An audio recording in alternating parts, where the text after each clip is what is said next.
Mesdames et messieurs, bonsoir et bienvenue dans ce journal. Les grands titres. Le Haut Conseil islamique du Mali a tenu un meeting le dimanche 26 février 2017 au Palais de la Culture de Badalabuku pour appeler les Maliens à l'unité, à la paix et à la cohésion sociale.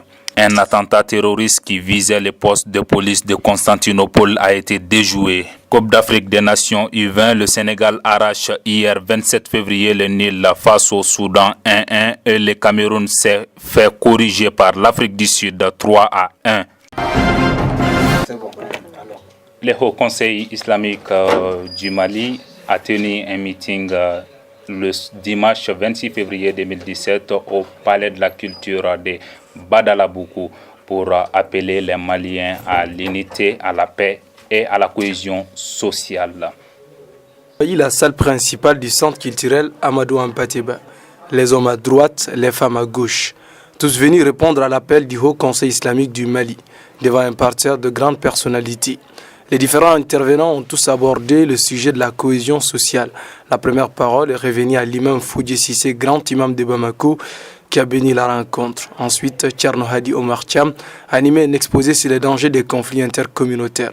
Le président Mahmoud Diko a, dans un speech de plus de 20 minutes, brossé plusieurs questions d'actualité avant de demander aux Maliens et Maliennes de ne pas se laisser entraîner dans des conflits planifiés par des forces obscures contre notre pays. La cérémonie est conclue par les doigts de Cheikh Soufi Bilal, grand guide de la communauté musulmane des Soufis.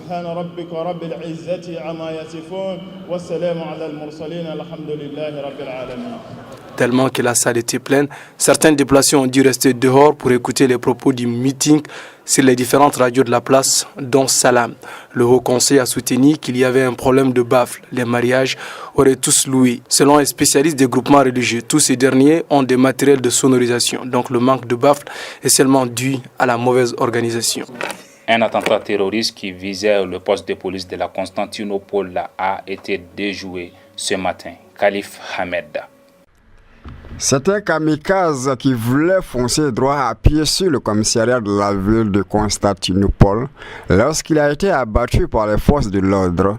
2 policiers ont été légèrement blessés dans l'incident. L'attentat manqué s'est produit le même moment que le chef d'état-major des forces armées algériennes était en visite dans cette ville. Le groupe Daesh a revendiqué l'attentat. En 2013, sur le site gazieux d'Inam, une prise d'otage par Belmokhtar avait fait plusieurs morts. Les forces irakiennes, malgré leur contrôle du pont ouest, ne contrôlent pas la vieille ville de Mossoul. Ibrahim Adjaouyakoui nous en parle.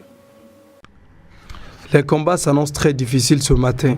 Les forces irakiennes ont fini d'installer les ballons gonflables sur le littoral est dont ils contrôlent l'aéroport depuis plusieurs jours. Les alliés irakiens et la coalition internationale veulent lancer la reconquête de la vieille ville de Mossoul qui se trouve au centre-ville de la deuxième grande ville d'Irak. Pour mener cette périlleuse mission, les forces unies s'appuieront sur la Golden Brigade, une force d'élite hautement entraînée et très résistante dans les combats de terrain serré. La vieille ville de Mossoul, c'est des rues étroites, donc les forces chargées de la reconquête doivent fouiller rue par rue, maison par maison, pour neutraliser les terroristes du groupe Daesh. Débloquer les négociations entre les forces armées syriennes et le régime. Tel est l'objectif d'une rencontre diplomatique à Genève ce soir. Ouverte depuis quelques jours, les négociations entre régime syrien et groupes armés n'ont pas dépassé le stade de 0 degré. Ainsi, pour pallier à cela et relancer les pourparlers, des membres du ministère russe des Affaires étrangères vont rencontrer les groupes armés syriens pour les pousser à reprendre le dialogue direct avec les diplomates du gouvernement syrien.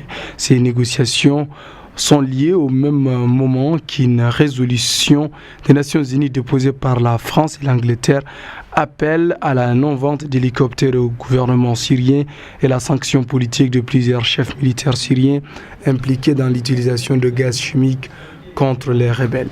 Le président américain Donald Trump fera face ce soir au Congrès. Le président américain Donald Trump fera face ce soir au Congrès réuni en session spéciale. Sur un sujet, sa position est connue bien avant la réunion de ce soir. Le président américain Trump a fait savoir hier, dans la déclaration du budget 2017, que les États-Unis d'Amérique vont augmenter de 10% le budget destiné à la sécurité, pour ainsi, dit-il, combattre les ennemis de l'Amérique à l'extérieur et chasser les criminels hors de son territoire.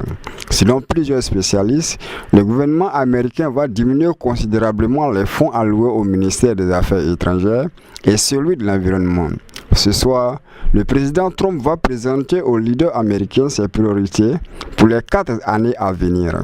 C'est le Congrès qui votera dans les jours à venir le budget de la nouvelle année.